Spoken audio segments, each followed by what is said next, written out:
So it's clear. I'm recording because you walked up recording us. What are you taking pictures of? Why are you here? We're filming in public. You don't need our personal details. Michigan plates. That tells me everything. You're not from here. So because we're black and not from here, you're treating us like suspects? Yes.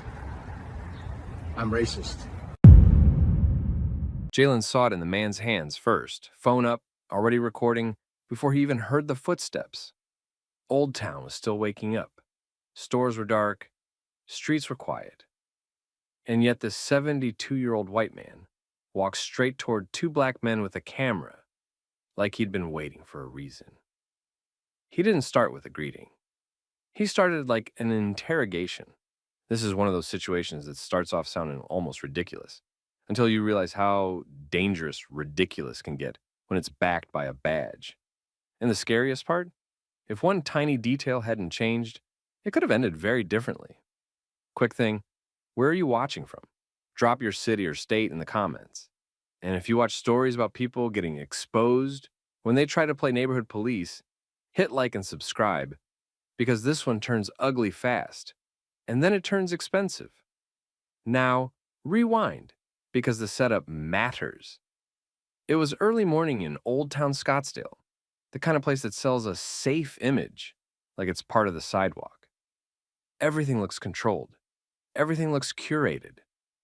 And that's exactly why what happened next felt so calculated. Jalen and Dominic were there to film. They weren't yelling. They weren't blocking anybody. They weren't breaking rules. Just two black men working with professional gear, catching clean morning shots while the streets were empty. Then Paul showed up. Paul didn't come over like a curious local. He came over like he'd already made a call in his head. He started recording them immediately and pressed them with questions about what they were photographing and why they were there. The way he asked wasn't curiosity, it was accusation. Like the camera itself was suspicious and the people holding it had to prove they had a right to stand on that sidewalk. Jalen and Dominic didn't feed it. They stayed calm and made it clear they weren't obligated to answer. They kept their own camera up too, because the first rule of situations like this is simple. If someone is recording you like a suspect, you record them back like evidence. That's when Paul changed angles. He stopped focusing on the filming and started digging into identity. He pressed for where they lived. He pushed for personal details. He tried to turn the conversation into a background check. And then he found what he thought was his winning card. Their car had Michigan plates. Paul pointed it out like he'd just solved a case. The out-of-state plate became his proof that they didn't belong, that this wasn't normal, that this was something he needed to confront. This part is important because it's a common move. If you can't openly say you don't want certain people in your space, you pick something else. Plates, clothes, time of day, and act like you're just being careful. But Jalen didn't let him hide behind that. He called out what it felt like, racial suspicion dressed up as neighborhood concern. And here's the moment everything shifted. Paul didn't deny it. He didn't correct it. He didn't do the usual scramble. No, I treat everyone the same. No, you're misunderstanding me. No, I'm just looking out. Paul said he was racist, out loud, like it was a badge he'd earned. Then he tried to justify it by talking about the area like it was some restricted zone, like a no zone, as if he had authority to decide who gets to exist there without being questioned. That's the mask-off moment. Because once someone admits that, the confrontation isn't about cameras anymore. It's about power. It's about intimidation. It's about what he thinks he can get away with. And Paul acted like he could get away with a lot. He stepped closer. He crowded them. He kept his phone trained on them while pushing into their space like he wanted them uncomfortable enough to leave on their own. When Jalen and Dominic held their ground, Paul tried control through tone. He talked like they weren't allowed to respond. Like any pushback was talking back. Like he was disciplining them instead of speaking to equals. And when even that didn't work, when they still didn't leave, still didn't shrink, still kept recording, Paul escalated again. He started threatening force, not hypothetical, not joking.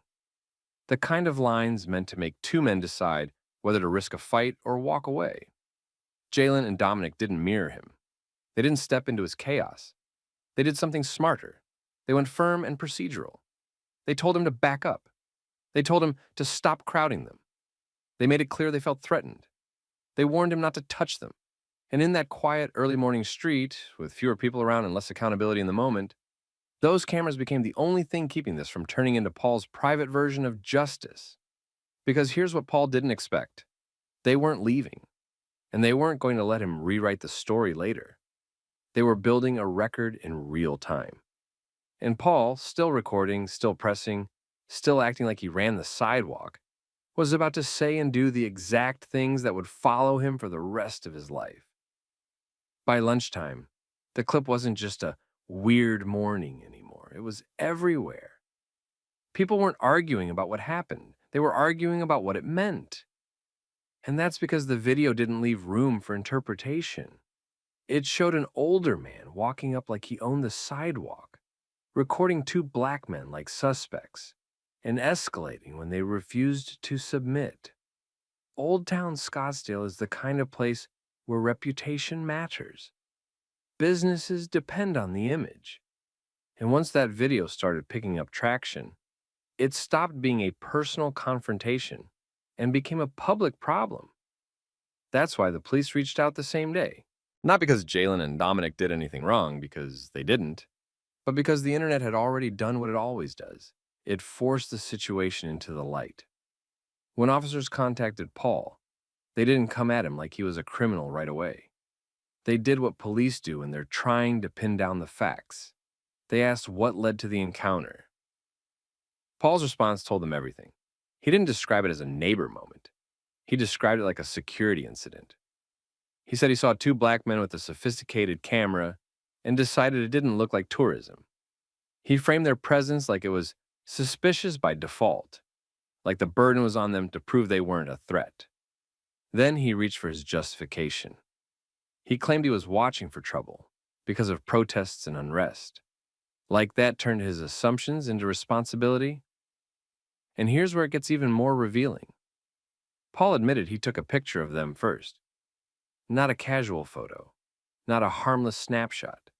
He presented it like documentation, like he was collecting intelligence. He said they took exception, as if their reaction was the problem instead of his behavior. Then he told the officers what he did next. He forwarded the photo to a nearby shop owner. That's an escalation a lot of people miss in the moment, because it sounds small until you think about it. That wasn't just being nosy. That was trying to build a little neighborhood network, trying to turn a stranger's suspicion into a community warning. And Paul wasn't done. He told police he went back to get a clearer picture of the license plate. Not because anyone asked him to. Not because a crime happened. Because in his words, he believed they looked like a recon team. That phrase matters. Recon team isn't a normal word for tourists. It's a word that turns two people with a camera into an enemy unit. It's how someone justifies treating a sidewalk like a checkpoint. And while he was saying all this to police, he spoke like it would all make sense if people just listened long enough. But the officers weren't there to agree with him. They were there to document his choices. And they could hear what he couldn't. The way he described two black guys wasn't neutral. It wasn't a detail. It was the foundation of his suspicion.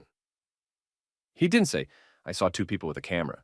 He led with race, then added the gear, then added a story about unrest, then landed on the conclusion, threat. That's the chess game. You stack reasonable sounding pieces until the bias looks like logic. But the video existed. The internet had it. And now the police had Paul on record explaining his thinking in his own words. And that's why what happened next didn't stay dead by next Tuesday. Because the next day, officers came back. Not to chat. To confront him with the reality he kept dodging. His behavior wasn't just offensive. It was provocative enough to start a physical fight. They challenged him directly. Ask him to imagine being on the receiving end of it. And Paul does what people like him often do when they realize the room has changed. He tries to minimize. He tries to shrug it off. And then, because the city has the video, his statements, and the escalation, everything flips. The next day, police didn't call Paul to check in. They showed up. Because once something like that goes viral, it stops being a he said.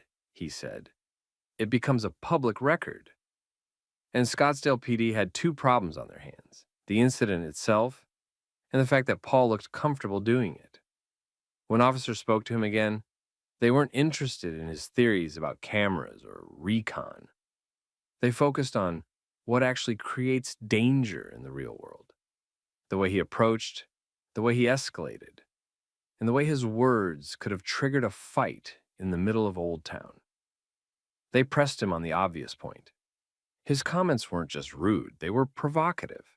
A stranger walks up recording, interrogates people, crowds them, then starts talking like he's ready to put someone on the ground. That's how people get hurt. Paul didn't meet them where they were. He minimized. He framed it like a misunderstanding that would fade out on its own, acting like the internet was dramatic, and the whole thing would be forgotten in days. He talked like this was a temporary inconvenience, not a serious escalation that he started. The officers didn't treat it like a temporary inconvenience. They challenged him to imagine being on the receiving end: two men minding their business, getting filmed and interrogated, then threatened. They made it clear that what he did wasn't neighborhood watch. It was confrontation. Paul still acted like it wasn't that big, so they made it big. They placed him under arrest for disorderly conduct. And that's when Paul's confidence finally cracked, not into remorse, but into surprise. He didn't expect the system he'd been leaning on culturally to turn and face him. During the arrest process, officers did what they always do. They asked about weapons. Paul admitted he had them. He said yes without hesitation, like it was normal, like it was just how life worked. And he tried to frame it that way, like carrying was standard, like it shouldn't matter. But it mattered. Because now the situation had a sharper edge. This wasn't just an older man running his mouth. This was an older man threatening physical force, while also being armed. And that explained the tiny detail that changed everything. Jalen and Dominic had cameras up. They didn't rely on someone else to tell their story later. They didn't assume people would be fair. They documented it in real time. Without that, Paul's version: suspicious guys, sophisticated camera, recon, I was being careful, could have been the only narrative that mattered. But with video, the narrative couldn't be rewritten. After the arrest, the consequences moved fast. Paul wasn't just facing a charge and an embarrassed moment. His professional life got pulled into it too. His real estate agency cut ties with him and recommended his license be revoked. They didn't treat it like personal opinions. They treated it like conduct that reflected back on them. And on the other side, one of the men made it clear he didn't want a quiet apology or a slap on the wrist. He wanted the case pushed as far as possible, not out of revenge, but to set a public boundary. You can't confront people like that, threaten them, and then act like it's normal. The story had started on a calm, Old Town sidewalk. It ended with an arrest, a charge, and a man learning that neighborhood authority doesn't mean anything when the evidence is clear. The arrest didn't end the story. It stabilized it. Because the moment Paul was taken in, the conversation online shifted from outrage to receipts. People stopped asking what happened and started tracking what consequences looked like in real life. The video kept circulating, but now it was paired with the details everyone had been waiting for. Police had contacted Paul the same day, challenged him the next, and then arrested him for disorderly conduct. That timeline mattered. It showed the system didn't just watch the internet argue, it acted. In Scottsdale, word traveled the way it always does: faster than officials, faster than statements. Old Town business owners saw it. Regulars saw it. People who recognized the street corners saw it. And a lot of them understood the quiet part. If this could happen to two men holding a camera in broad daylight, it could happen to anybody who looked wrong to the wrong person. The shop owner Paul had messaged got pulled into the story too, whether they wanted to or not. Because Paul had described to police that he'd sent a photo over, like it was a neighborhood warning. That meant he wasn't just confronting strangers. He was trying to recruit other people into his suspicion, to normalize the idea that filming while black in Old Town needed to be monitored. But the biggest pressure point hit Paul where he didn't expect it. His job. The internet is loud, but employers move quietly and quickly when their brand is on the line. Paul's real estate agency didn't frame it as two sides. They didn't treat it like a misunderstanding. They cut ties with him and recommended action against his license. That decision told the public something important. This wasn't just opinions. This was behavior. The kind that could cost clients, endanger coworkers, and drag the company into lawsuits and headlines. Meanwhile, Jalen and Dominic were still dealing with the part people rarely talk about, the aftershock.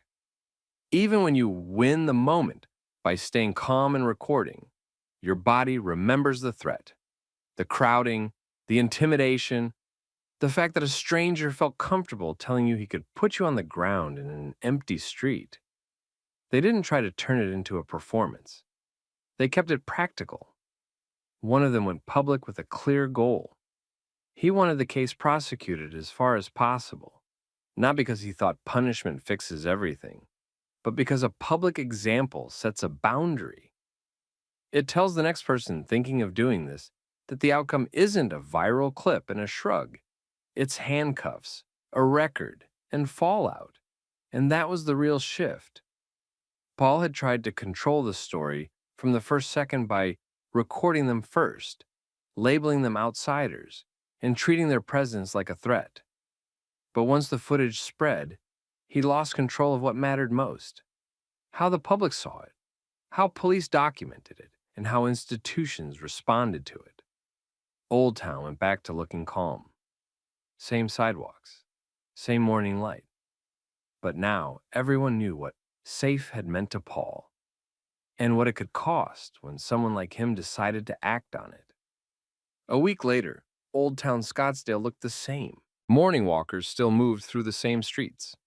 Tourists still took selfies by the same corners. Cameras still pointed at murals, storefronts, sunlit sidewalks.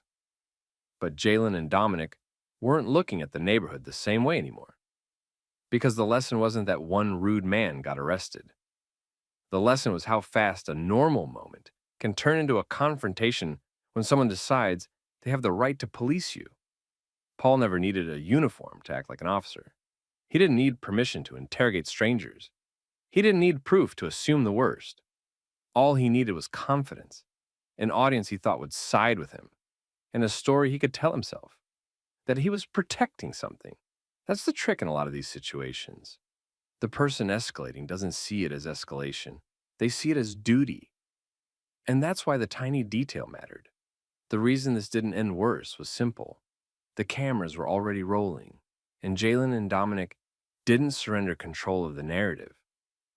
They didn't get baited into swinging first. They didn't get baited into saying something they'd regret. They stayed calm, stayed firm, and kept repeating the only boundary that matters in a situation like that: back up, don't touch, stop crowding. Then they let the evidence do the heavy lifting.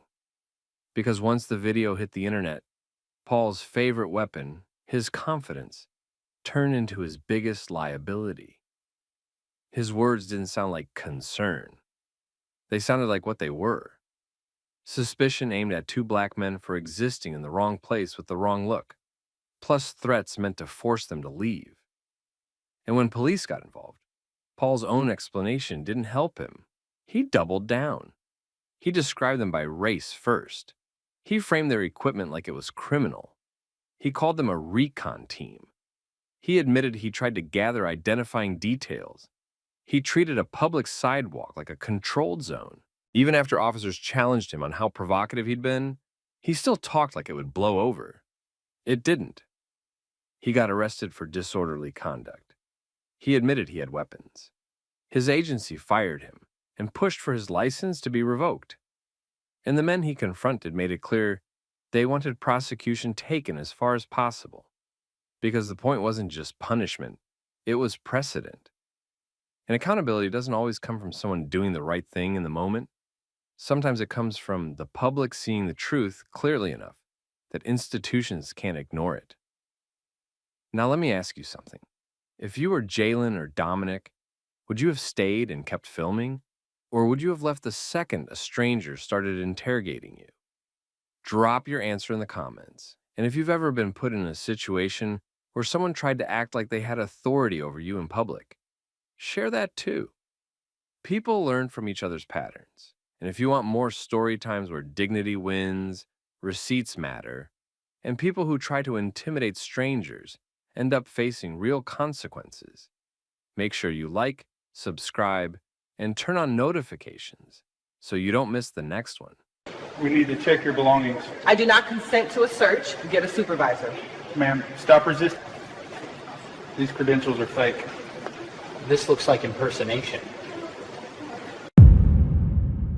The hallway was already empty when it turned into a checkpoint. Judge Alana Pierce was in a dark judicial robe, her tote on one shoulder, her phone in her hand, and the long day exhaustion still sitting behind her eyes. She'd cleared the last security door and was walking through the exit corridor, the part of the federal courthouse that was supposed to lead straight out. That's when two officers stepped in from the side, like they'd been waiting for someone to pass. The first one, Officer Edward Danner, positioned himself in the narrowest part of the corridor. The second, Officer Tyler Reese, stood a half step behind him, angled like a backup plan. And in seconds, the whole space changed. Danner started with what sounded like casual questions, but his body language didn't match casual. He kept his stance squared, eyes fixed, voice controlled in that way that wasn't friendly. It was measuring. Reese kept scanning the area like he expected her to run. Pierce kept moving at a normal pace until Danner made it clear she wasn't getting by. She calmly explained who she was and why she was there. A federal judge finishing a late day, leaving the building like everyone else. They didn't shift. They didn't soften. They didn't step aside. Instead, they pressed harder, wanting details, wanting her destination, wanting her job said in the exact phrasing they would accept. And when she didn't play along with the tone change, the questions started acting like orders. The moment it stopped being awkward and became something else was when Danner demanded identification and then didn't give it back. Pierce stayed composed because she understood what this was turning into. Not a misunderstanding, not a mix-up, a power move. Danner looked at her ID, then at her face, then back at the ID again, like the facts were optional. Reese shifted closer, closing the corridor space behind her, subtle, but not subtle enough.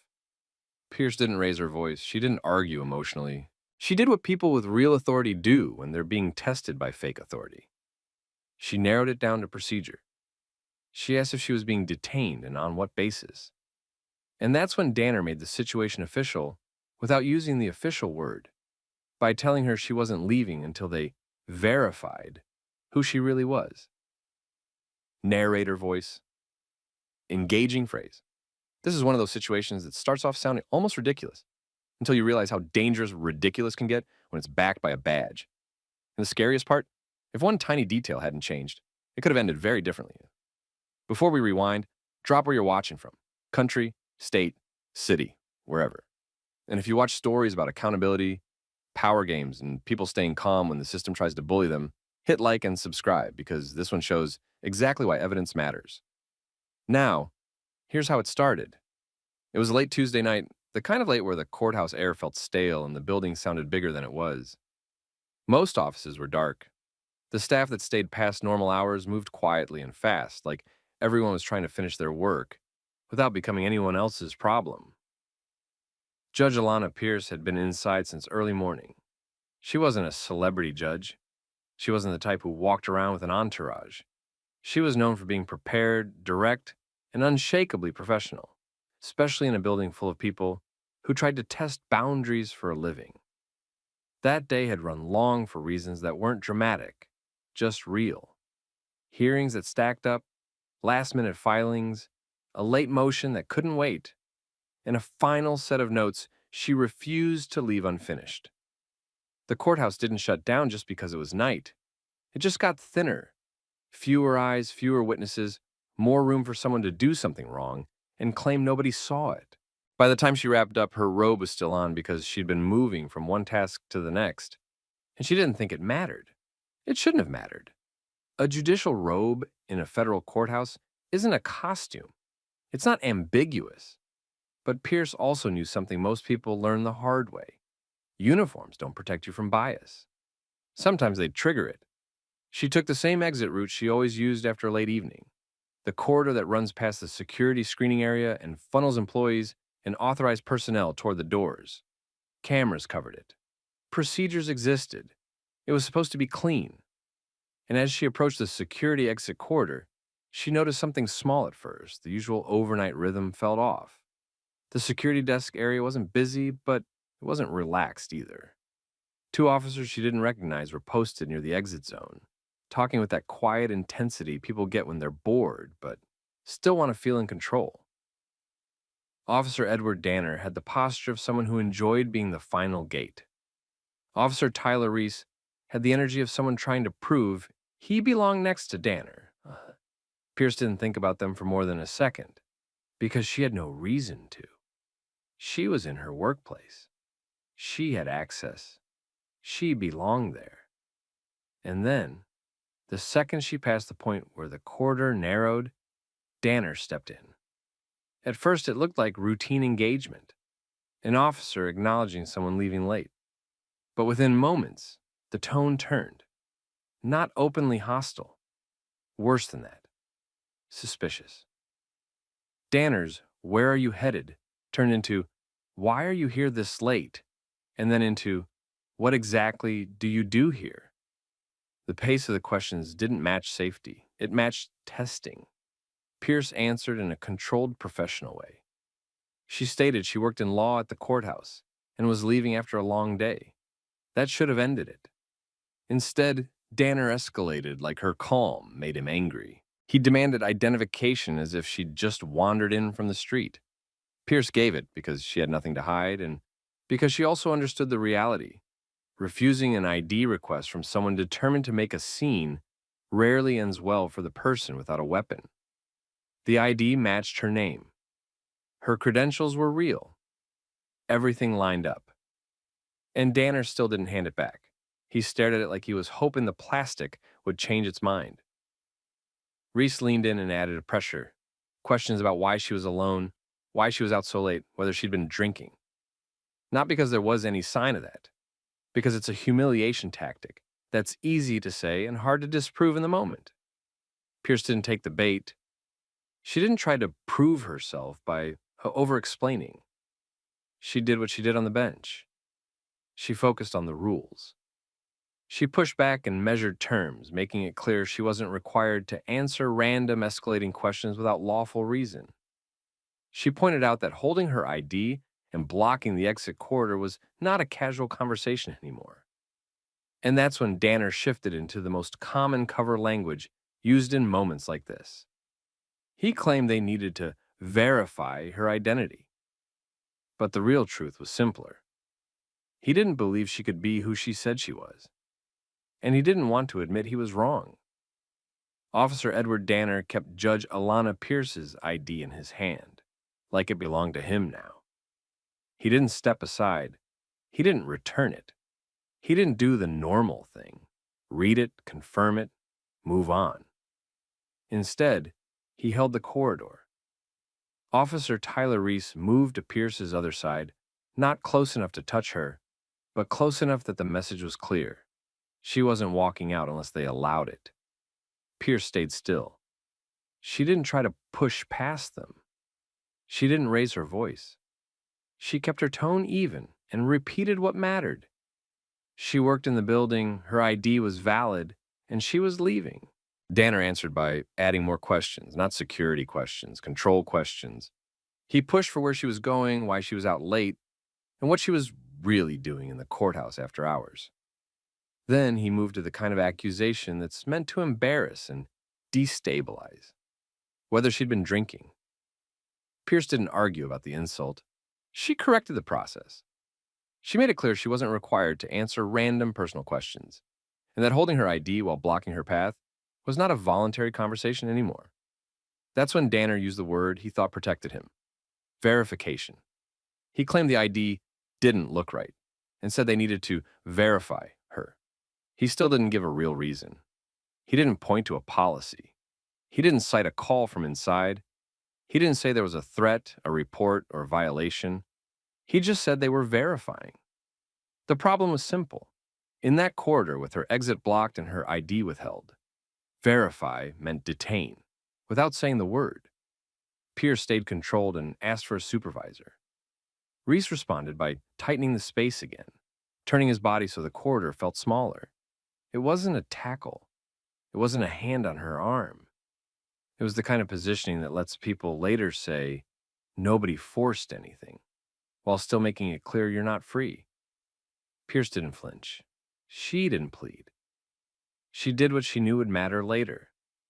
She started tracking details in her mind: time, location, badge numbers, the fact that her ID was being held, the fact that she asked for a supervisor, the fact that they were blocking the exit. Danner didn't like that she stayed calm, so he changed tactics. He moved from questions to action. He told her they needed to check her belongings. Pierce did not consent. She told him clearly she wasn't giving permission for a search and asked again for a supervisor because she understood what was happening. Once the search happens, they can claim they found cause after the fact. Danner didn't stop. He reached for her purse. It happened fast and it happened messy. Not a careful check, not a respectful inspection. He grabbed the purse, pulled it open, and dumped it onto the courthouse floor. Her personal items scattered: keys, phone charger, a few papers, small everyday things that had nothing to do with any crime. The corridor lights made it all look worse, like a staged scene. Then the credentials fell out. Her federal judicial identification and courthouse credentials slid across the floor in plain view. This was the moment where a professional officer would pause. This was the moment where a normal person would feel embarrassed and back off. This was the moment where the entire situation could have ended with a quick apology and an awkward walkaway, but Danner didn't apologize. He went the other direction. He picked up the credentials, stared at them, and instead of admitting he was wrong, he tried to turn it into a bigger accusation. He claimed the judge credentials were fake. Then he escalated it into the one accusation that would justify everything he'd already done if people believed it. He implied she was impersonating a judge. Reese backed him immediately, like agreeing would make it true. And that's when Pierce understood the risk level changed. Because once someone decides to protect themselves with a false story, the goal is no longer to check facts. The goal is to build a narrative that makes them look justified. Pierce didn't argue in circles. She didn't beg them to believe her. She didn't start explaining her career history.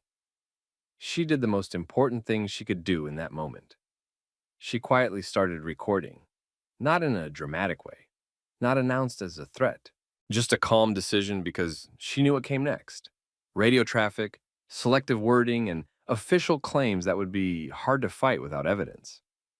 Right after she started recording, Danner began talking over the radio. He didn't describe it as a judge being stopped in the courthouse. He framed it as a suspicious person, late-night credentials in question, refusing to cooperate. He called for backup. And in that corridor, with her items on the floor and her exit blocked, Pierce realized the incident was no longer about who she was. It was about what they could claim she was. After Officer Edward Danner called for backup, the corridor stopped feeling like an empty hallway and started feeling like a staged scene. Officer Tyler Reese kept his position tight, staying close enough to control Judge Alana Pierce's movement without putting hands on her. Danner stayed focused on building a version of events that sounded official enough to survive questions later. Pierce didn't give them what they wanted. She didn't get loud. She didn't panic. She didn't start explaining her resume like she was on trial in a hallway. She stayed still, kept her tone level, and quietly recorded. Because she understood something most people don't realize until it's too late. Once officers start talking on the radio like you're a suspect, the incident stops being about the truth and becomes about what they can document first. The first wave of additional officers arrived and took their cues from Danner's posture. The energy came in ready to treat Pierce like a problem. But then a supervisor-level presence showed up who didn't match that energy at all. Detective Serena Holt. Holt took in the whole scene before speaking. The robe, the scattered items on the floor, the narrow exit corridor, the fact that two officers were acting like they had a suspect, but the suspect looked like someone who belonged in the building more than they did. Holt didn't argue with Danner. She didn't accuse him. She didn't give him a stage. She asked for the ID and credentials. Danner hesitated, but he handed them over. At that point, there were witnesses nearby and cameras above. He didn't control the narrative alone anymore.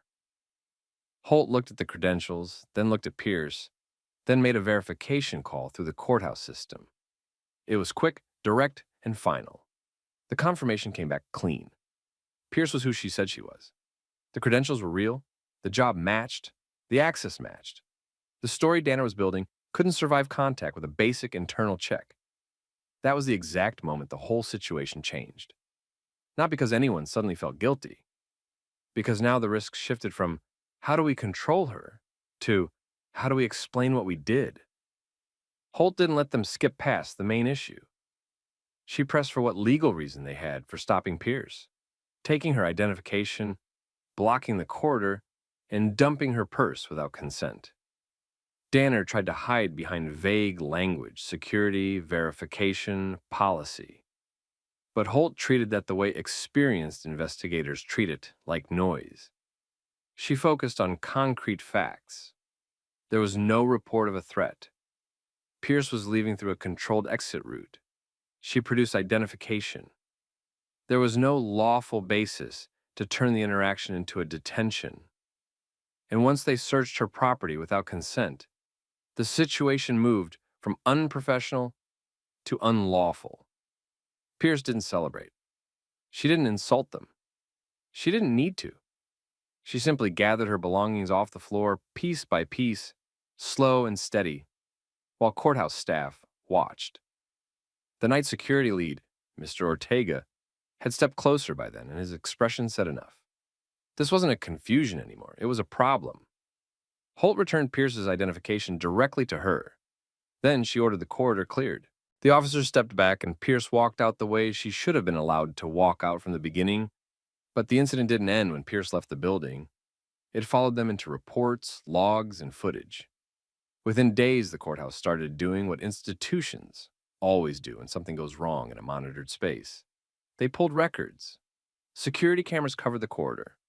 The screening area had angles that showed the search. The radios had timestamps. The call for backup had language in it. And Pierce's recording captured the part the cameras couldn't capture perfectly: tone, sequence, and the way the officer's story evolved once the credentials hit the floor. Danner and Reese quickly realized their original narrative didn't fit the evidence. So the language in their paperwork shifted. What had been described out loud as a suspicious impersonator started turning into softer phrasing. They leaned on the most common defense used when there's no real justification. They claimed they were acting in good faith for safety, that they needed to verify, and that Pierce was uncooperative. But the footage didn't support that. The footage showed Pierce standing composed. It showed her handing over identification. It showed the corridor blocked. It showed her belongings dumped. It showed the moment the credentials appeared. And it showed the officers escalating after proof, not before it. The radio logs also didn't help them. The way Danner framed the call made it clear he was building suspicion, not responding to it. The timing showed how quickly it moved from questions to control. And multiple staff members confirmed what the cameras already suggested. Pierce was not acting erratic, not threatening, not trying to access anything she shouldn't. She was trying to leave. Once the internal review began, it became less about Pierce's status and more about the officer's conduct. That mattered because the defense they hoped to hide behind, we didn't know who she was, wasn't enough. Even if she weren't a judge, the stop still needed a legal basis.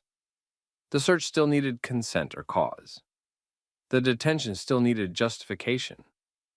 The impersonation claim still needed facts. And none of those pieces existed. Over the next several weeks, the consequences moved in layers. First came administrative action, formal complaints, review interviews, and command staff asking questions that couldn't be dodged with vague verification talk. Then came discipline measures depending on what internal policy and oversight required: remedial training, suspension, removal from certain posts, and performance review flags that don't disappear. Then the legal layer tightened. Once you have unlawful detention, unlawful search, and an attempted false story, it stops being a small HR issue. It becomes liability. It becomes civil rights exposure. It becomes the kind of case that forces a department to explain itself with evidence, not excuses. Pierce didn't go on a media tour. She didn't need attention. She needed accountability and documentation. She filed the right reports, preserved her evidence, and let the system face the facts it created on camera. Because it happened in a courthouse, one of the most recorded government spaces that exists, the usual "it's your word against ours" didn't work. Policy changes came quietly, the way institutional changes usually do. Clearer after-hours exit protocols, rules about when ID can be held and for how long, mandatory supervisor involvement if a staff member or official is stopped without a specific call for service, documentation requirements for any property search, training updates that focused on one key point.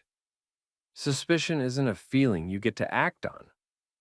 It's something you have to justify. Pierce walked away with a blunt reminder. Status doesn't prevent profiling. A robe doesn't stop someone from deciding you don't belong.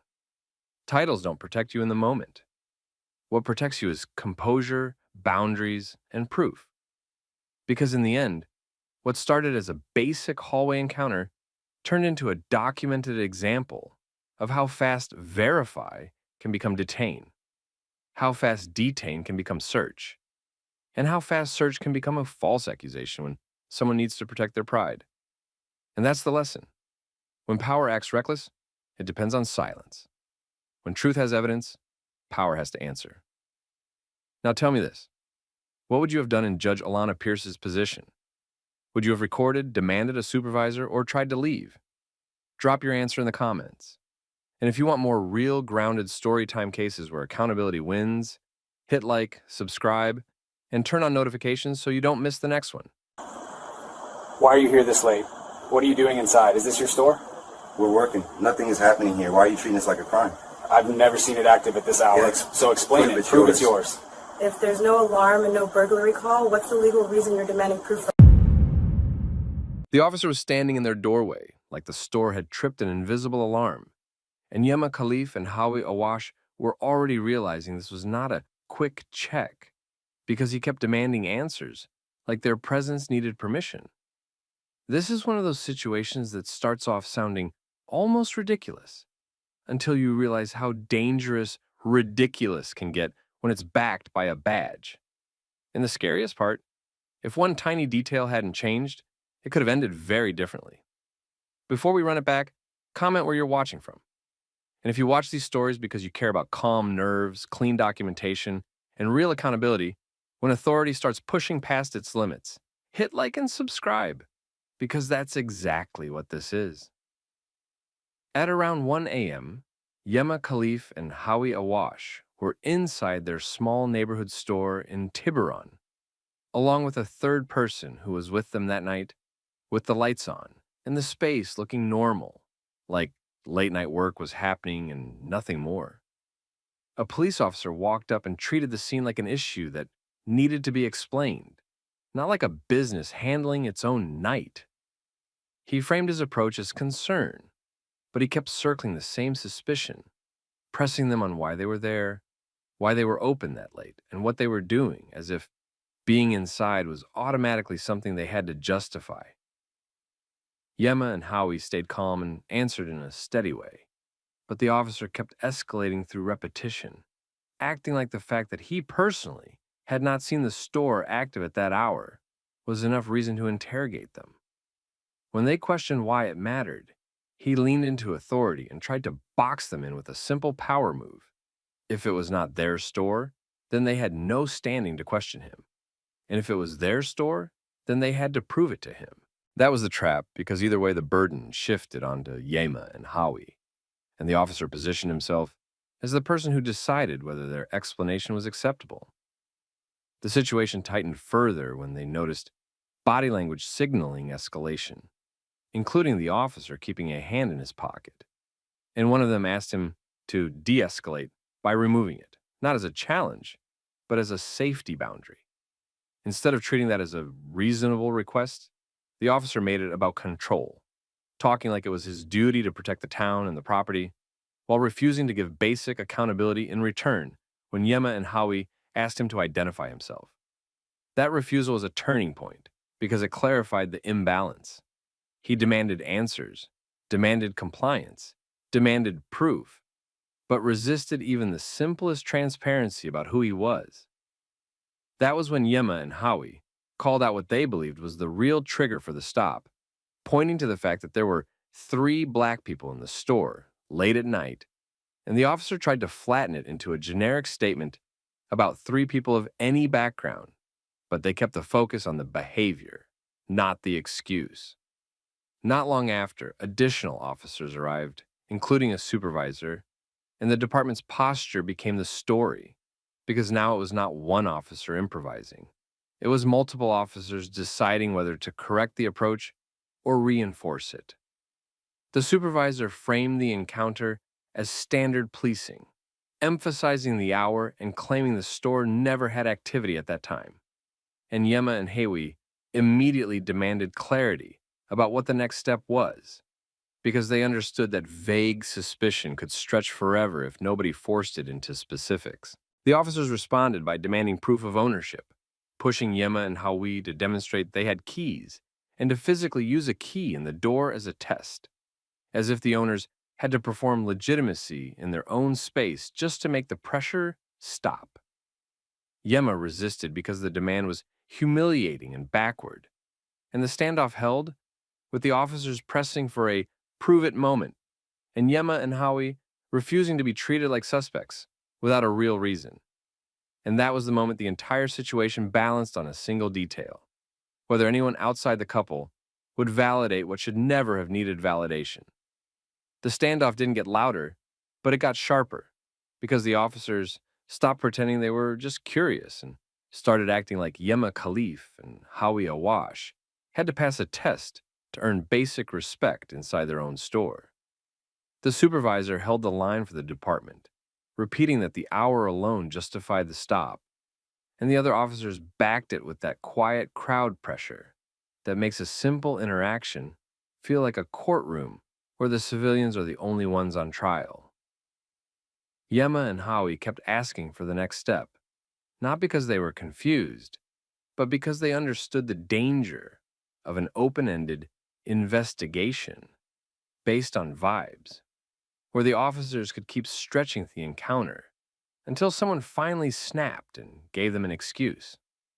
The officers answered by demanding proof, insisting that the owners show they had keys and physically demonstrate access, framing it as an easy way to end the situation, like it was a harmless request and not a public humiliation ritual.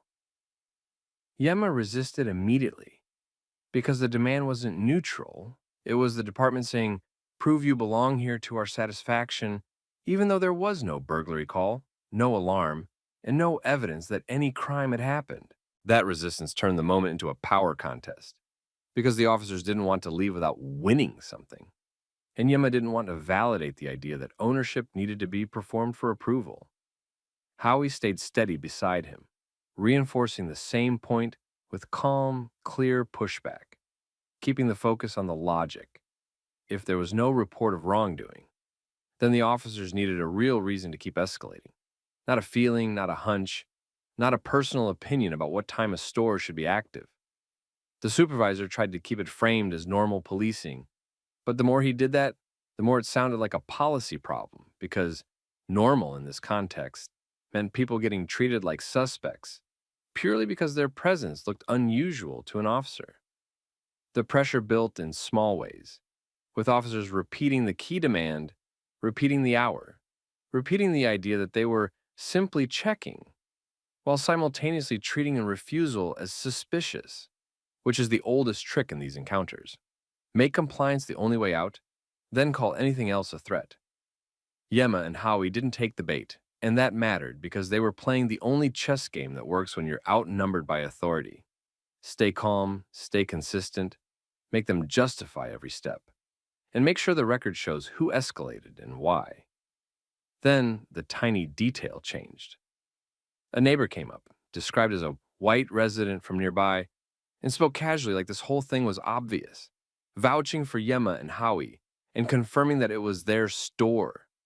And the tone flipped so fast, it almost felt like a different scene.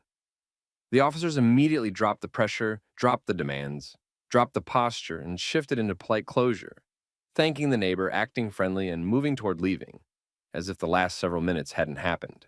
That was the moment that exposed the real problem, because the owners didn't prove anything new about the store itself, and the officers didn't uncover any new facts about a crime, and no alarm suddenly appeared, and no report suddenly came in. The only thing that changed was whose voice carried weight. Yema and Howie had been saying calmly that there was no issue, that they belonged there, but that wasn't accepted as enough. The moment a white neighbor confirmed it, it became enough, and the encounter ended. That ending was the whole point, because it showed what the department was willing to treat as credible, and what it was willing to treat as questionable, even when the questionable thing was simply two owners standing in their own business at a late hour. Once the video circulated, the story stopped being about a late-night check and started being about a department getting caught on camera doing what people had been describing for years. Yema Khalif and Howie Awash didn't need to dramatize it because the footage did that work on its own. Multiple officers, no burglary call, no alarm, no concrete evidence of a crime. And still the owners were treated like they had to earn the right to exist in their own space. The backlash hit fast because the public could see the pattern clearly. Suspicion first, justification later, and then a sudden calm exit, the moment a white neighbor validated what the owners had been saying from the beginning. That public pressure pushed the situation out of the internal review zone and into a real-world consequences zone, where the town had to respond in a way that looked measurable. In the aftermath, Yema and Howie received a $150,000 settlement from the town of Tiburon, and they were explicit that the money wasn't just going into a private pocket, because they tied part of it to a scholarship effort connected to their store, aimed at supporting orphaned youth in Ethiopia and Kenya. At the same time, the accountability didn't land neatly across every nearby jurisdiction involved, because the neighboring city, Belvedere, was not included in that settlement outcome the same way. And the broader fallout inside local law enforcement included major public scrutiny, internal shakeups, and leadership consequences that showed the department understood how bad it looked. But what mattered most was the choice Yema and Howie made about leverage. Instead of treating the settlement like an endpoint, they treated it like a bargaining chip, pushing the conversation toward policy changes that would outlive the headlines, because they understood something most people learned too late. Money closes a case, but reforms change the next case. So the focus shifted to what they demanded as part of the response. They pushed for updated policy and training standards, for a structure where community feedback wasn't just a comment box that got ignored, and for basic transparency tools that made it harder for officers to hide behind vagueness when people needed to file concerns. That's where the reforms started taking shape. A citizens' advisory panel was created as part of the response, and Yema and Howie were given seats, which mattered because it moved them from being treated like subjects of an incident to being treated like stakeholders with standing. Officers were also required to carry business cards that included clear information on how to file a complaint or concern, which sounds small, but it changes the power dynamic in everyday encounters because it makes the accountability path visible in the moment instead of buried later. A community liaison pilot program was introduced as another layer, aiming to narrow the gap between residents and law enforcement before incidents turned into confrontations. And the department increased the frequency of bias training, described as moving from a long cycle schedule to a tighter one, because the optics of "we do this once every several years" stopped sounding like professionalism and started sounding like negligence. Through all of it, Yema and Howie kept the core argument simple. The encounter was treated like a criminal scenario without any real criminal trigger, and the only reason it gained legitimacy in the officers' minds was when a white neighbor confirmed what the owners had already said. That's what made it a bias story, not a misunderstanding story. Because when there is no call, no alarm, and no evidence, but people still get forced to prove they belong, the proof was never about property. It was about permission. By the time the dust settled, the department's original framing didn't survive because the public had watched the same sequence too clearly to pretend it was routine. Yema Khalif and Howie Awash were treated like a problem first, and then everyone went searching for a reason second. That became the central contrast people couldn't unsee. There was no burglary call that night. There was no alarm going off. There was no report that anyone had forced entry. There was no concrete evidence of a crime in progress. Yet the owners still got boxed into an escalating set of demands where just answering wasn't enough and proving became the only exit. And the most telling piece wasn't even the demand for keys. It was how quickly the entire posture changed the moment a white neighbor vouched for them, because that moment showed the officers were not waiting on a fact, they were waiting on a specific kind of validation. That's why the community response didn't stay focused on one officer, because even when a supervisor arrived, the direction stayed the same. Treat the late hour as probable cause, treat refusal as suspicious, treat ownership as something that had to be demonstrated, and treat basic questions from the owners as if they were challenges to authority. So when backlash hit, it hit the department as a system. The fallout included public outrage, official embarrassment, and internal consequences that stretched beyond the street-level officers, because incidents like this forced leadership to choose between two options: admit the culture needs correction, or keep defending what the public can plainly see. In Tiburon, the visible response became a mix of settlement, reform promises, and structural changes that were designed to show this could not just be brushed away.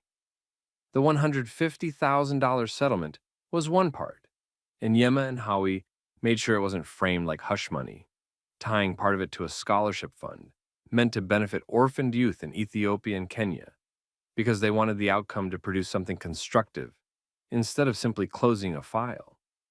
But the bigger shift was what they demanded instead of chasing the largest possible payout.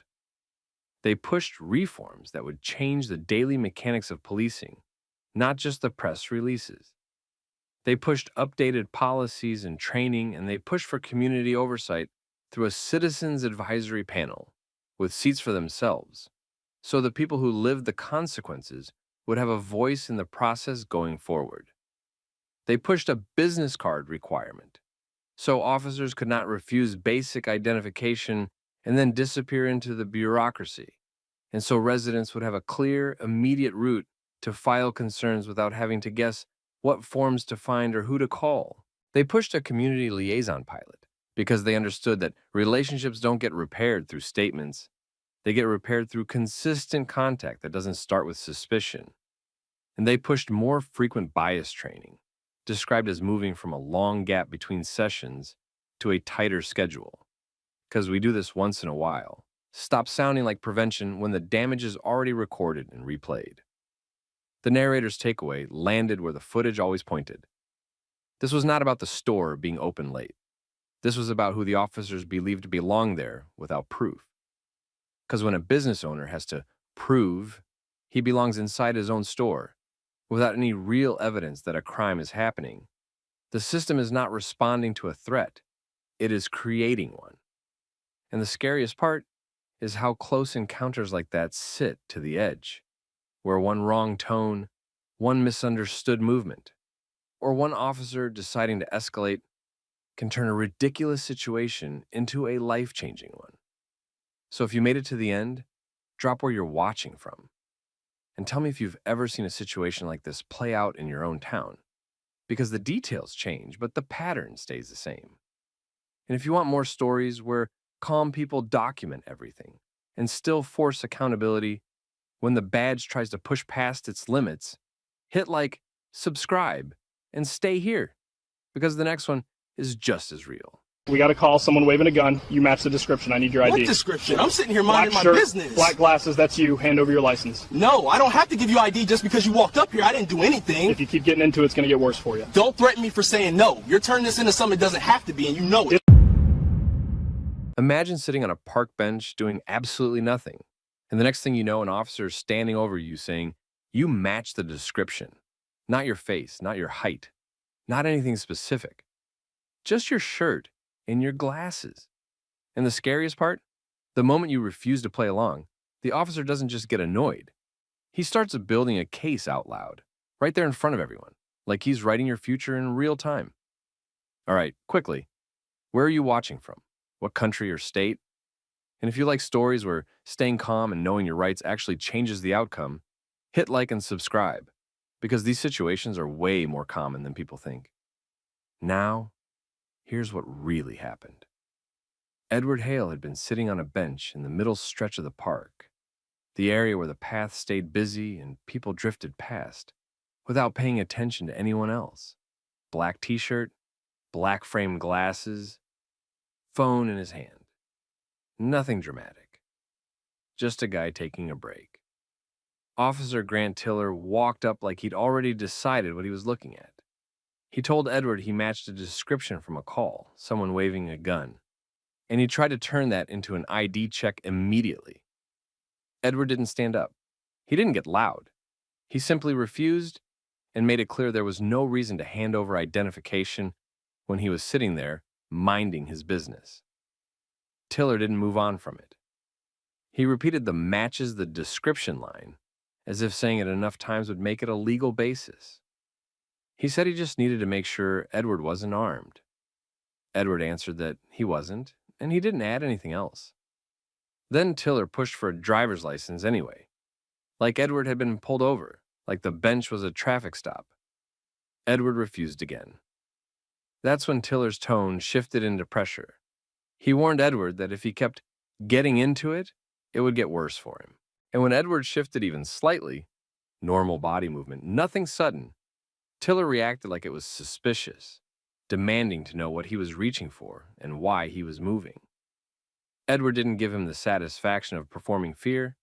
He kept his boundary and treated the questions for what they were, fishing. Tiller stepped back and keyed his radio. And this was the moment the encounter started turning dangerous, not because anything new happened, but because of how it was being framed. Over the radio, Tiller described Edward as uncooperative in a weapon investigation, emphasized refusal to provide a license, and requested backup and a supervisor. While they waited, the argument got sharper. Edward accused Tiller of getting physical, putting hands on him. Edward warned that if the officer touched him again, it wouldn't end well. Tiller treated that warning as a threat and said so out loud, right there, locking the moment into a narrative that could justify escalation. Edward made it clear he was recording. He said the badge number was on camera. He said everything was on camera, and that mattered because it changed who had control of the story. When the second unit finally arrived, Tiller immediately delivered his version. Gun call, matching description, refusal to cooperate, refusal to be checked, refusal to show ID. Edward interrupted and said he answered questions, but didn't have to hand over identification. And he repeated that the officer had been aggressive and touched him for no reason. Edward also stated he was a lawyer, less as a flex, more as a warning that this wouldn't stay a park argument. The supervisor didn't match Tiller's energy. They listened, looked at Edward, looked at the scene, and didn't treat the bench like a battlefield. After a short evaluation, the supervisor ended it. Edward was told he was free to go. And even though the confrontation kept ending messy, with yelling, insults, and Edward talking about court, the most important part was simple. The stop didn't go anywhere. Because it couldn't. The second unit didn't arrive like a rescue, it arrived like a reset. Sergeant Dana Ruiz stepped in and did the first thing Officer Tiller hadn't done yet. They looked at the whole scene like it was a public space, not a private showdown. Ruiz clocked the details fast. Edward still seated, no crowd panic, no one pointing, no frantic caller waiting to identify the guy with the gun. Just an officer standing rigid and a man holding his ground with a phone camera angled up. Tiller started talking immediately, trying to control the narrative before Ruiz could build their own. He framed it as a weapon call first, then layered the rest underneath. Edward matched the description. Edward refused to cooperate. Edward refused ID. Edward wouldn't let him check him. It was the kind of explanation that sounded solid, until someone asked what it was actually built on. Ruiz didn't match the tone. They didn't raise their voice. They didn't get pulled into the ego part. They asked for specifics, not what happened, but what can you articulate? Ruiz asked what the description was beyond clothing. Tiller repeated the clothing. Ruiz asked if dispatch gave anything else. Height, build, age, direction of travel, anything distinguishing. Tiller didn't have much. Ruiz asked Seed if Tiller had seen a weapon. No. Ruiz asked if any witness on scene was identifying Edward right now. No. Ruiz asked where the waving happened and whether the caller stayed to point anyone out. Tiller's answer made it clear the caller was gone or never visible. Then Ruiz asked the question that changed the temperature. What exactly did Edward do that made him a safety risk in this moment? Something beyond refusing an ID request. Tiller tried to use Edward's refusal as the risk itself. The logic was basically, he won't identify himself, so he might be the one. Ruiz didn't accept that. Not outwardly, not with a lecture, just with silence and another question. They asked about hands, about waistband, about bulges, about any specific movement that indicated access to a weapon. Tiller pointed to Edward shifting, asking what he was reaching for. Ruiz looked at Edward's hands and then looked at the phone.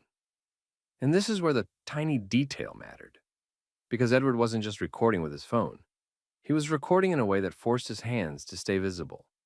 One hand holding the phone, the other open, not buried in pockets, not hidden under the bench. And because he'd kept that posture from the start, the officer couldn't honestly claim a sudden lunge or a furtive grab without risking a direct contradiction on video. That tiny choice, how he held the phone in his hands, quietly removed one of the most common excuses officers lean on when things escalate. I thought he was reaching. Ruiz saw it. Ruiz also saw something else. The park had people. Multiple angles. An older woman walking the loop had been filming too, steady and silent, not performing, just documenting. A couple of passers-by had slowed down long enough to take out their phones. Even if nobody spoke up, the moment wasn't private anymore. And in a situation like this, privacy is where bad decisions breathe. Ruiz turned to Edward and asked the kind of questions that lowered the pressure without rewarding the officer's approach. They checked whether Edward had a weapon. Edward again stated he didn't. Ruiz watched how he answered. Measured, controlled, irritated but not erratic. Tiller tried to pull it back into authority. He kept circling to the ID. He kept implying that refusal itself was suspicious. He kept trying to turn, "I want your ID," into, "You must." Edward didn't budge.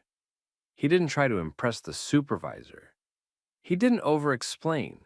He kept it tight, He was sitting there, he had no weapon, and he wasn't handing over ID just because someone said he matched black shirt, black glasses. Then Edward dropped the point that really mattered, not as a speech, but as a boundary. He said he was prepared to take it to court, and he had everything recorded, including the earlier contact when Tiller put hands on him.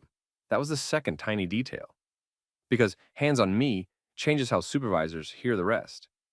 It turns an awkward stop into a potential complaint with a timeline. It turns a vague call into a use of force question. Why did contact happen? What policy allowed it? What did you perceive at the moment you touched him? Ruiz didn't argue about it on the sidewalk. They didn't need to. They just started steering the scene toward the safest exit. Ruiz told Tiller to step back, subtle but clear. They told Edward he was free to go. Not, "You're lucky," not, "Do me a favor," not, "Next time," just, "You're free to go." That one sentence was Ruiz signaling something important without saying it out loud. There wasn't enough here to lawfully force the ID, and there wasn't enough here to justify turning this into a search without creating a bigger problem for the department than the original call. Tiller didn't like it. He wanted the win. He wanted compliance he could point to. He wanted Edward to feel small before he left. But supervisors don't always care about wins. They care about what survives review. Edward stood up slowly, still recording, making sure there was no sudden movement to be interpreted for him. He left with the kind of controlled anger that's more dangerous to a bad cop than shouting, because controlled anger gets organized. It gets time-stamped. It gets filed. The ending in the park still sounded messy. Raised voices. The officer telling him to leave. Edward talking about court. But the outcome was already decided. Edward walked away without cuffs, and the officer walked away with a problem that didn't end when the bench line disappeared behind them. Because once you've been recorded trying to turn a vague description into an ID demand, and once a supervisor has to shut it down, there's a trail, and trails lead places. By that evening, the park bench stop stopped being a moment and turned into a file. Edward didn't just have a clip. He had a clean timeline. The approach, the description, the ID demand, the escalation language, the radio framing, the hands-on contact accusation, and then the supervisor ending it. It wasn't cinematic. It was worse than that, because it was ordinary. He trimmed the video the way people do when they want the truth to land, not with the dramatic edits, but with the parts that showed pattern. The repeated matches the description. The jump from gun call to ID, the "it'll get worse." The radio call that painted him as a threat. Then he posted it. Not with a long caption, not with a speech. Just enough context to lock the facts in place. A weapon call with a vague description, an ID demand, escalation after refusal, supervisor arrival, and release. And once it hit the local feed, it moved fast for one reason. People recognized it. Not Edward specifically. The dynamic. Comment sections filled with the same theme in different words. People describing how refusing turned into suspicious, how officer safety became a blank check, how vague descriptions were used like permission slips. But Edward didn't rely on comments. He relied on paperwork. The next morning, he did what most people don't do because it's tedious and unglamorous. He built the paper trail while the department's memory was still fresh. He filed a complaint that matched the footage minute by minute. He wrote it like someone who expected it to be reviewed by a supervisor, an internal affairs investigator, and possibly a city attorney. No exaggeration, no insults, just actions, quotes paraphrased, and times. He also requested records, dispatch call notes, CAD logs, body-worn camera footage from both officers, any incident or field interview card generated, any mention of threat documented after Edward warned the officer not to touch him again, any supervisor notes explaining why the stop was ended. And here's where the chess game shifted again. Records requests force a department to choose between two uncomfortable options: admit the stop had no legs or invent legs after the fact, and risk contradicting video. Meanwhile, the video kept spreading locally. A neighborhood page posted it. A community safety group reposted it with a short summary. A local civil rights attorney reshared it and asked for witnesses who recorded. The older woman from the park, quiet recorder, ended up in Edward's messages with her own angle, steadier and wider than his, showing the posture, the distance, and how the scene looked to passers-by. 2 cameras, 2 angles, same story. That second video mattered because it removed a common defense, the idea that the citizen's camera started late or missed what happened right before. Her angle showed the before and during, and it showed something simple.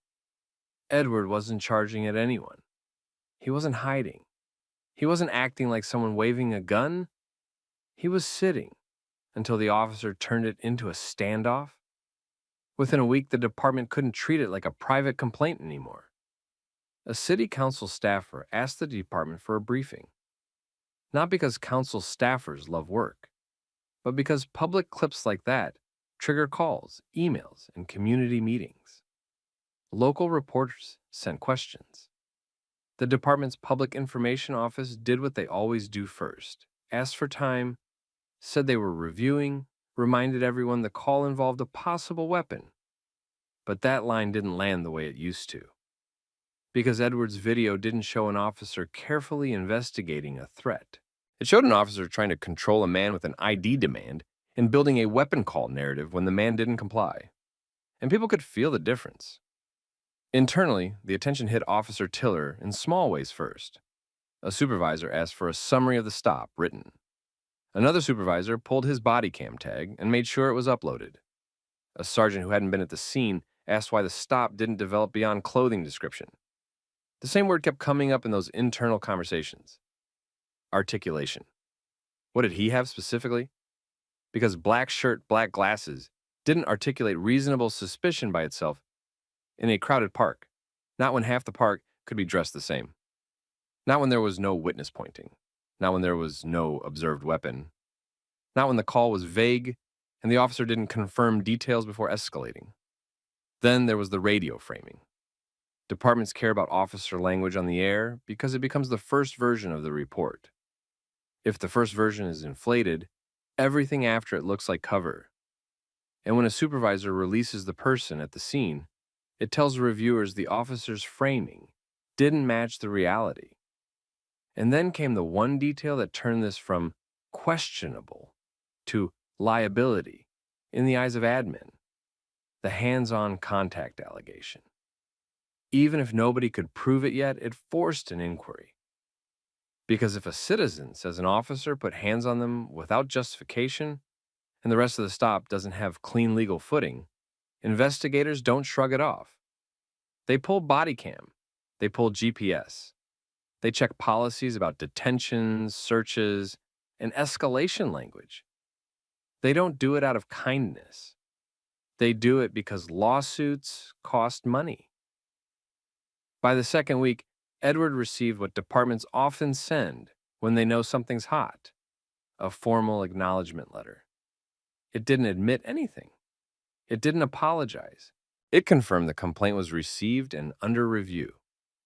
At the same time, the online story evolved. People tried to make Edward the hero, but he didn't let that become the focus. He kept redirecting it back to the point. Vague descriptions used as excuses, Idaho demands without clear basis, an escalation when someone refuses. He also made a deliberate choice. He stopped arguing with strangers online. Instead, he met with a civil rights attorney in person, not to talk big, but to make sure every step was done correctly. Preserving video, preserving witness contact, documenting emotional and professional impact, and preparing for the city's predictable responses. And the attorney told him the truth most people don't hear until it's too late. The wind wasn't yelling on the sidewalk. The wind was making the department answer in writing. Because once you force answers in writing, people can't pretend they didn't know what happened. That's when the department made its first real move. Not public, but internal. Officer Tiller was quietly instructed to route stops like that through a supervisor sooner. His proactive contacts were reduced. He wasn't punished on paper yet, just managed, watched, guided. The kind of administrative tightening that looks like nothing until you realize it's the department protecting itself from you. And Edward could tell it was working because the department's tone changed. They stopped leaning so hard on the gun call as a shield and started talking about community concerns, communication, and reviewing procedures. That language meant one thing. They didn't want this turning into a pattern story. But the truth was, it already had. Because Edward didn't just have footage. He had a supervisor on camera ending the stop. And that, more than anything, was the department's problem. Weeks later, the park bench moment didn't live in the park anymore. It lived in files, inboxes, and review folders. Edward didn't treat it like a viral clip. He treated it like evidence. He packaged everything, his full recording, timestamps, the supervisor's arrival, the radio framing, and the exact point where the stop ended because it couldn't legally go anywhere. He added the second angle from the older woman who had been filming quietly. Then he did the part most people skip. He made it formal. A complaint went in with a clean timeline. Records requests followed right behind it, dispatch notes, CAD logs, both officers' body cam, and any internal report created off that gun call. And once those requests hit the department, the story stopped being emotional and started being measurable. Because now the city had to answer one question in writing. What was the lawful basis for turning black shirt and black glasses into an ID demand and an escalation threat? Inside the department, the review didn't look like justice. It looked like risk management. Supervisors pulled the footage and compared it to the call details. They listened to the radio traffic, especially how Officer Tiller framed Edward as uncooperative in a weapon investigation. They watched the moment the supervisor arrived and ended it. And the more they watched, the clearer it got. The stop didn't collapse because Edward got lucky. It collapsed because the foundation was thin. That's where the consequences started, quietly. Officer Tiller didn't get a public spectacle.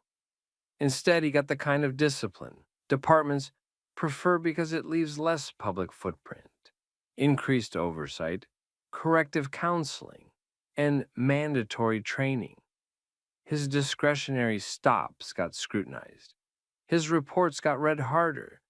And in the months after, his supervisors made sure he wasn't freelancing the same way, especially on calls involving vague descriptions. In other words, he got put on a shorter leash. Then the department did what departments do when a clip exposes a pattern. They issued internal guidance. Officers were reminded that vague clothing descriptions alone didn't equal reasonable suspicion and that ID just because I said so wasn't a lawful shortcut. Weapon calls required corroboration, something observable, something specific, or a witness who could actually identify the subject. They also pushed a message about language. Escalation talk like, "It'll get worse," created problems because it sounded like punishment for exercising rights, and it played terribly on camera. Even the park patrol routine shifted. People who spent time there noticed it first. Officers started approaching slower, explaining more, keeping more distance. Stops that would have turned into arguments before got redirected into questions that ended quicker, because now everyone knew cameras were part of the environment. As for Edward, he didn't walk away feeling victorious. He walked away feeling clear. He got confirmation that the complaint was processed. He got records back that matched what he already knew. And behind the scenes, the city pushed toward resolution the way cities do when they don't want a courtroom replay of a bad stop. Quiet negotiation, controlled language, and a settlement-style outcome that didn't admit wrongdoing, but still acknowledged cost. So here's the question. If you were sitting there and an officer tried to turn your clothes into a description, would you hand over ID just to make it end? Or would you hold your line and record it? Drop your answer in the comments. Share this with somebody who needs it, and don't forget to like and subscribe for more story times where accountability actually shows up.